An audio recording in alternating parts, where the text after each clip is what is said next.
অভিজিৎ, অনেকদিন তো আমরা একসাথে থাকলাম, এইবার আমাদের বিদায়ের পালা। তোমরা তো জানোই রিসেন্টলি একটা অ্যাক্সিডেন্টে আমার মেরুদণ্ড ভেঙে গেছে।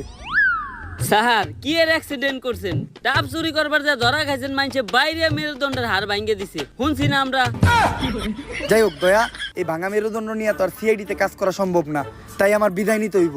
আর বিদায় বেলা একটা শায়রি হয়ে যাক, হোক আসো ইংলিশ কাম আর যাও ইংলিশ গো, আসো ইংলিশ কাম আর যাও ইংলিশ গো, চইলে যাইতাছি আমি, থাক তোরা নাটকির পু। এই এসিবি হারাই ভালো হইব না, যাওয়ার সময় গালি দিয়ে গেল। হ্যালো হ্যালো সিআইডি, তোমাদের জন্য একটা কেস আছে। এই কেস হয়েছে? না করে দে। আমাকে এসপি স্যারের মেরুদণ্ড ভাঙিয়ে গেছে, তাই আপাতত আমরা কেস নেওয়া বাদ দিছি। স্যার সিআইডি নাকি কেস সলভ করা বন্ধ করে দিছে। এমনিতেই ওরা কেস পায় না।